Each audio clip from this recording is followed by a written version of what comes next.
नमस्कार, news one India देख रहे हैं आप। मैं हूं आपके साथ आकांक्षा त्रिपाठी। बुलेटिन की शुरुआत करेंगे।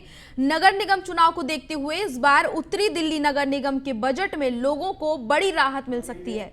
इसके अलावा कोई नए टैक्स का प्रावधान नहीं होगा। आर्थिक संकट से जूझ रही उत्तरी दिल्ली नगर निगम में चुनावी वर्ष को देखते हुए इस बार दिल्ली के लोगों को कोई नया टैक्स लगाने के मूड में नहीं है। आपको बता दें कि बजट में इस बार हाउस टैक्स के अंदर लोगों को बड़ी राहत मिल सकती है। इस साल अप्रैल के मध्य में दिल्ली नगर निगम के चुनाव होने हैं और उसी को देखते हुए उत्तरी दिल्ली नगर निगम प्रस्तावित बजट में लोगों पर कोई भार नहीं डालना चाहती। चुनाव चर्चा के दौरान पार्षदों ने कई सुझाव दिए कि नगर निगम की कैसे आय बढ़ाई जाए। वहीं विपक्ष ने इस बजट को कागजी बजट बताया है। इसके अलावा इसके साथ ही उत्तरी दिल्ली नगर निगम की संपत्ति बेचने के लिए बड़े आरोप भी लगे हैं।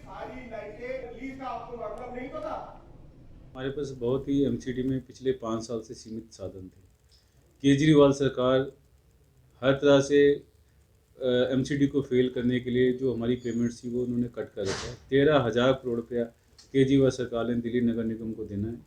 इसके अलावा हमारे सेकंड क्वार्टर में भी इस साल भी इन्होंने 370 करोड़ रुपया हमारा कट कर दिया।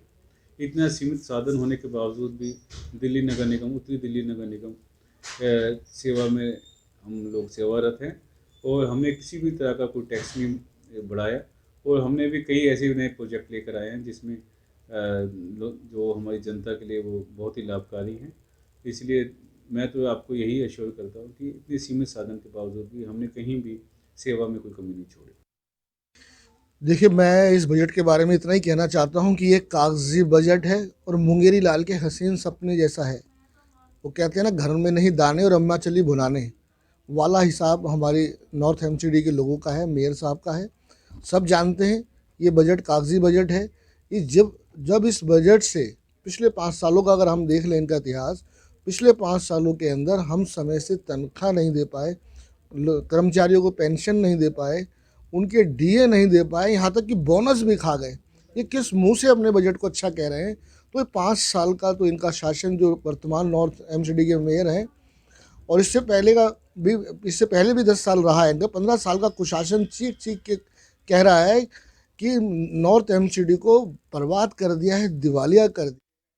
अफगानिस्तान के दूतावास और सीडी फाउंडेशन द्वारा दिल्ली स्थित अफगान दूतावास में अफगान बाजार और कला प्रदर्शनी का आयोजन किया गया। साथ ही वर्तमान द्विपक्षीय व्यापार परिदृश्य से संबंधित मुद्दों पर चर्चा की गई, जिसमें अफगानिस्तान के राजदूत के साथ भारत और अफगानिस्तान के व्यापारी सहयोगी और चैम्बर मेंबर जो सदस्य हैं वो मौजूद थे। आपको बता दें, महामहिम राजदूत ने 2 दिवसीय अफगान बाजार और कला प्रदर्शनी का उद्घाटन किया, जहां अरब और हमदुल्ला द्वारा पेंटिंग प्रदर्शनी के साथ अफगानी कालीन, सूखे मेवे और केसर प्रदर्शनी जो है वो की गई थी। बिक्री प्रक्रिया का उपयोग अफगानिस्तान में जरूरतमंद परिवारों के लिए भोजन खरीदने के लिए किया जाएगा। इस अवसर पर अफगानिस्तान के राजदूत महामहिम फरीद ने कहा कि भारत और अफगानिस्तान के बीच कई सालों से व्यापार की समृद्ध का इतिहास बना रहा है।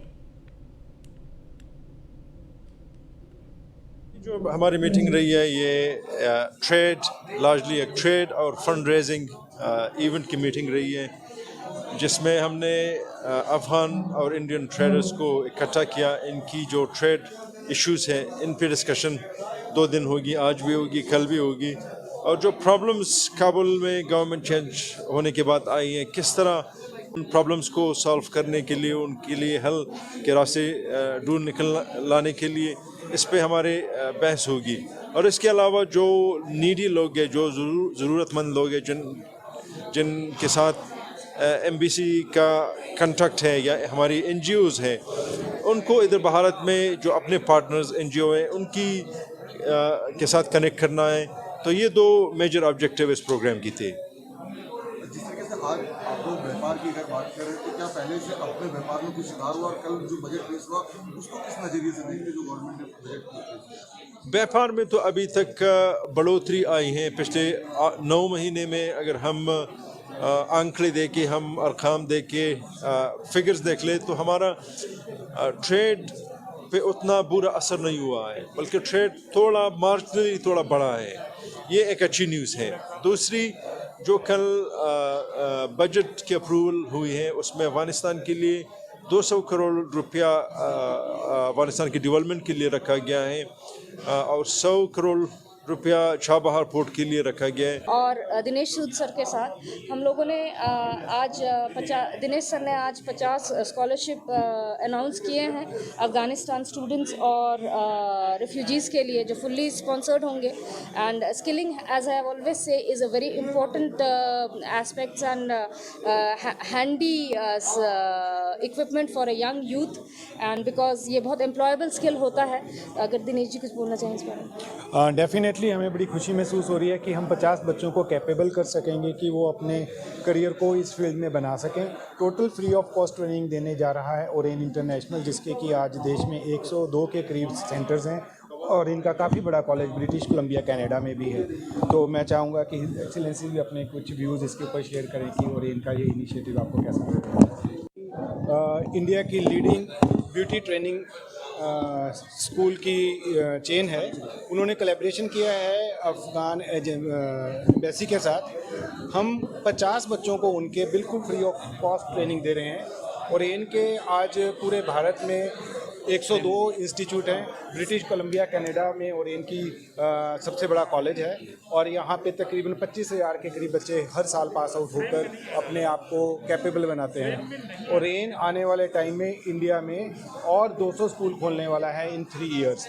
तो हमें बड़ी खुशी है कि अफ़गान बच्चों को हम ट्रेनिंग देंगे और वो कैपेबल होंगे, यहाँ पे अपने एम्प्लॉयबल बनेंगे, बिजनेस कर सकेंगे।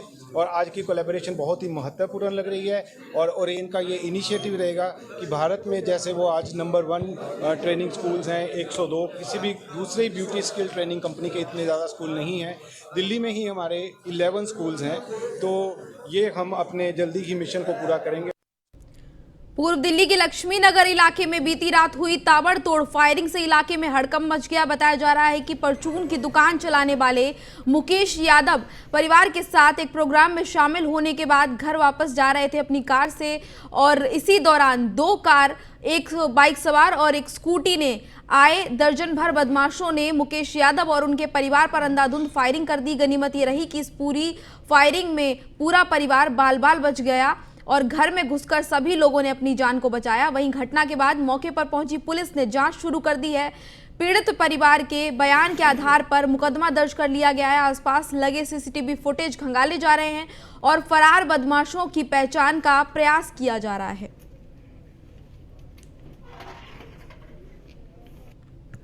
बाबू जी क्या नाम हो गया? मेरा नाम राम द्विवेदी है। राम द्विवेदी जी, क्या कुछ घटना घटी है? ये सब 11 बजे के आसपास की बात है। एकदम से आवाज़ें आई, हो हल्ला हुआ तो सब बाहर निकल के आए। तो मैं भी बाहर निकल के, मैं थोड़ा लेट तो देखा तो जो है पूरी गाड़ी, जो हमारी बेटी की गाड़ी खड़ी रहती है होंडा सिटी, पूरे शीशे उसके तोड़ दिए, आगे से, पीछे से, साइड से। और ये मुकेश यादव का जो है वो गाड़ी में ही था सामने, उसकी गाड़ी में जो है डंडे मारे। वो गाड़ी के अंदर मौजूद था उस समय जिसमें उतरा। उतरने के बाद जिसे उतरा है उसको गोली का किया है, वो भाग करके जो घर में घुसा है। वहाँ पे 3 फायरिंग किए हैं। एक कारतूस जिंदा पड़ा हुआ है अभी भी। बीती रात पूर्वी दिल्ली के लक्ष्मी नगर इलाके में फायरिंग और हत्या का मामला सामने आया है। बताया जा रहा है कि लक्ष्मी नगर इलाके में मयूर चौहान नाम का युवक अपने परिवार के साथ रहता था। वहां पर कुछ बदमाश आए और मयूर चौहान को मिलने बुलाया। इसके बाद घर से बाहर आने पर बदमाशों ने पहले तो मयूर चौहान के साथ मारपीट की और जब मयूर चौहान ने भागने की कोशिश की तो बदमाशों ने उनके ऊपर कई राउंड फायरिंग कर दी, जिससे मयूर चौहान को 3 गोलियां लग गईं और भागते हुए मयूर चौहान बेसुध अवस्था में एक गली में गिर गया। काफी समय तक मयूर चौहान वहीं पड़े रहे। बाद में उन्हें अस्पताल में ले जाया गया जहां उसकी मौत हो गई। आपको बता दें, मरने वाले की मां की माने तो उनके बेटे की उन बदमाशों से आपसी रंजिश चल रही थी, जिसकी वजह से उनके बेटे की हत्या कर दी उन्होंने। मेरे बच्चे को हिप्पिन नागर ने मारा। मैं चाहती हूँ जैसा मेरा बच्चा गया दुनिया छोड़ के, ऐसा मैं चाहती हूँ उसकी माँ की छाती वो भी दुनिया छोड़ के सजा मिलनी। मैडम ये बताइए क्या हुआ था उस वक्त? आप क्या घर पे थी? मैं अपने घर पे थी। मेरा बच्चा अपनी दोस्त के था, उसकी मम्मी का बर्थडे था, उसमें सेलिब्रेट कर रहा था। उसने पूरा बच्चे को नीचे बुलाया साथ धो कैसे मेरे 20-25 लड़के थे उसके साथ धो कैसे मेरे बच्चे क्या वजह थी? नागर ने कोई रंजिश वगैरह थी किसी पर? वो तो थी पुरानी, उसने पहले भी बदतमीजी करी हुई है मेरे बेटे के साथ में। हाँ।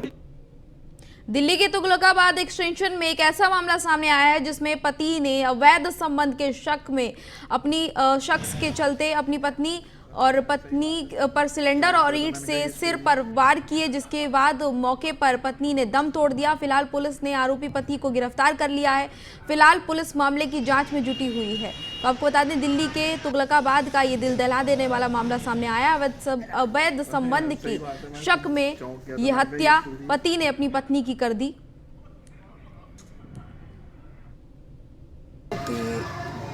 22 दिन से अपने मायके गई हुई थी और उसके भाई की शादी थी और उसकी दादी को हार्ट प्रॉब्लम थी। परसों उसके भाई की शादी हुई है। रात को वो 11 बजे लेके आया है और 11 और 12:30 के बीच में ये बात हुई है इनकी आपस में। क्या बात हुई, नहीं तो वो यहाँ नहीं थी। नहीं, अरेंज मैरिज है, ने की है। फैमिली से हुई है, वो भी मोहम्मदन है, ये भी मोहम्मदन है। वो कहता है इसलिए कहा मेरी भाई की शादी हुई है, मैं इतनी जल्दी 2-4 दिन मुझे भाभी के पास रहना। बस सवाल लड़की के माँ बाप से कहा मानेंगे, लड़की के बाप दादी ने ही इसको। और आज हम मौजूद हैं तुगलकाबाद इलाके में। जो ये तुगलकाबाद इलाका 19 नंबर गली, जहाँ पर उस शख्स ने अपनी बीवी को बड़ी बेरहमी से मारा, उसके सर पे सिलेंडर ईंटों से प्रहार किया। वजह अभी तक साफ खुलकर सामने नहीं आ रही है कि क्या वजह थी, लेकिन पुलिस की जो रिपोर्ट बता रही है उसमें एक्स्ट्रा मैरिटल अफेयर की बात की जा रही है। लेकिन आप मेरे पीछे देख सकते हैं, ये वही घर है जहाँ ये दोनों मियाँ बीवी रहते थे और हस्बैंड वाइफ भी रहते थे। और 2018 से 18 में इनकी शादी हुई थी। शादी को 4 से 5 साल हो चुके हैं, 3-4 साल हो चुके हैं।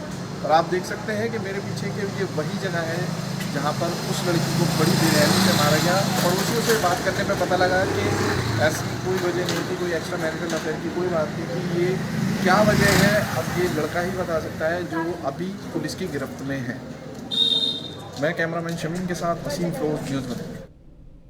साउथ वेस्ट दिल्ली के एटीएस स्टाफ की टीम ने लोगों से स्नैचिंग की घटना को अंजाम देने वाले एक शातिर चोर को उसके एक रिसीवर के साथ गिरफ्तार उसको कर लिया है। आपको बता दें, इसके साथ ही गिरफ्तार आरोपियों के कब्जे से चोरी के 4 मोबाइल फोन बरामद पुलिस ने किए हैं। इसके अलावा चोरी के 3 मामलों का भी खुलासा पुलिस ने कर दिया। आपको बता दें, गिरफ्तार आरोपियों की पहचान सूरज कुमार गांधी मार्केट पश्चिम सागरपुर के रूप में हुई है, और जबकि एक जो रिसीवर की पहचान जो है वो रवि उर्फ राबिया के नाम से हुई है, जो कि कॉलोनी महिपालपुर नई दिल्ली का रहने वाला है।